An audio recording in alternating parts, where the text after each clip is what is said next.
لا إله إلا الله لا إله إلا الله اعوذ باللہ من الشیطان الرجیم بسم اللہ الرحمن الرحیم۔ خواتین و حضرات السلام علیکم ورحمۃ اللہ وبرکاتہ مغفرتہ۔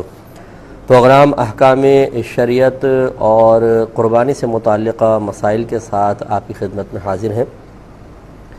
حصص کا بیان چل رہا تھا، آپ کو بتایا تھا کہ اونٹ اور گائے میں کم از کم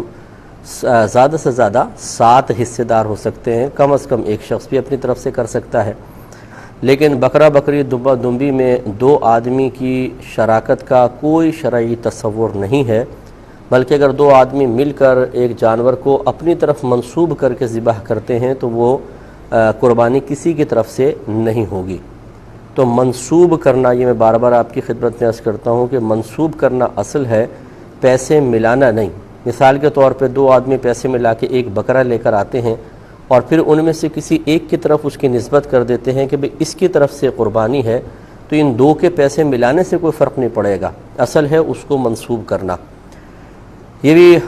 مسائل تھوڑے سے گزر چکے ہیں، لیکن میں ریپیٹ اس لیے کر دیتا ہوں، کچھ نئے جوائن کرنے والے ہیں ان کے ذہن میں بھی یہ چیزیں آ جائیں۔ تمام شرکاء کی نیت قربانی کرنے کی ہو، یا بعض کی قربانی کی، بعض کی عقیقے کی ہو، یا کسی نے منت مانی تھی وہ قربانی کرنے کی، بعض قربانی موجودہ سال کی کرنا چاہتے ہیں، بعض منت مانی تھی وہ قربانی کرنا چاہتے ہیں، تو یہ حصے دار بن سکتے ہیں۔ لیکن پچھلے سال کی اگر آپ کی کوئی قربانی رہ گئی تھی تو آپ کو بارہا بتایا کہ اب قربانی کے فعل کے ذریعے اس کی قضا وغیرہ کا کوئی شرعی تصور نہیں، بلکہ اتنا پیسہ آپ کو صدقہ کرنا ہوگا۔ کم از کم گائے کا 1 حصے کے برابر پیسہ آپ صدقہ کر دیں تو پچھلی کوئی جو آپ کی قربانی یعنی 1 سال کی اگر ہے تو 1، 2 سال کی ہیں تو 2، تو اس کا کفارہ ہو جائے گا۔ لہٰذا اگر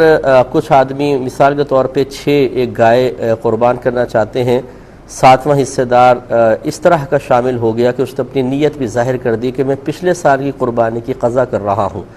تو یہ سب کی قربانی ہو تو جائے گی، لیکن مناسب نہیں تھا کہ اس کو شامل کیا جائے، بلکہ اس میں لکھا ہے کہ افضل یہ ہے کہ سب کے سب اس گوشت کو صدقہ کر دیں، کوئی بھی اس میں سے کھائے نہیں۔ اس لیے ذرا نیتیں معلوم کرنے میں کوئی حرج نہیں ہوتا ہے۔ اسی طریقے سے سب کی نیت قربانی کرنے کی ہو، صرف گوشت حاصل کرنے کی نہ ہو، یعنی اگر خون بہا کر اللہ تبارک و تعالیٰ کا قرب حاصل کرنا مقصود نہ ہو، ایسی کوئی بھی نیت اگر کوئی شخص ظاہر کر کے شامل ہو جاتا ہے تو یاد رکھیں کہ سب کی قربانیاں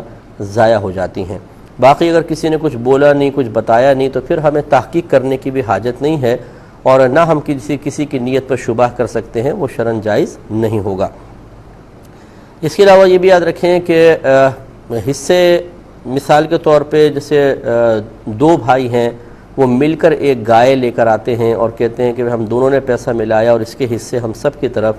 اگرچہ یہ صورت جائز ہے لیکن بہتر یہ ہے کہ پھر بھی حصے منسوب کر لیے جائیں تو بہت اچھی بات ہے۔ مثال کے طور پر 4 حصے تمہارے، 3 حصے میرے، کیونکہ ایک حصہ ایک کی طرف سے مطلب اگر ہم کرتے ہیں تو 3 حصے ان کے، 3 حصے، اور آخری حصے کے اندر ان 2 کی بظاہر شرکت نظر آتی ہے، اگرچہ قربانی ہو جائے گی۔ نیت اور قصد و ارادہ یہ نہیں ہوتا کہ ایک حصے میں ہم 2 شریک ہو رہے ہیں، بلکہ آدھی گائے میری طرف سے، آدھی گائے میری طرف سے، اس طرح کی نیت ہوتی ہے، تو یہ صحیح ہے، لیکن بہتر ہے کہ آپ اگر حصص منسوب کر دیں تو کسی قسم کا وسوسہ نہیں آئے گا۔ بہت سے لوگ جہاں پر اجتماعی قربانیاں ہو رہی ہوتی ہیں ان میں اپنا پیسہ بھیجتے ہیں، جیسے احساس ٹرسٹ کے تحت بھی قربانی ہوتی ہے ہمارے ہاں، اور بھی بہت سی جگہوں پر ہوتی ہے، تو اچھی طریقے سے یہ کم از کم اطمینان ہونا چاہیے کہ صحیح جگہ آپ کا پیسہ جا رہا ہو، اور وہاں پر ایسے ذی شعور لوگ موجود ہوں جو مسائل اچھی طریقے سے جانتے ہوں۔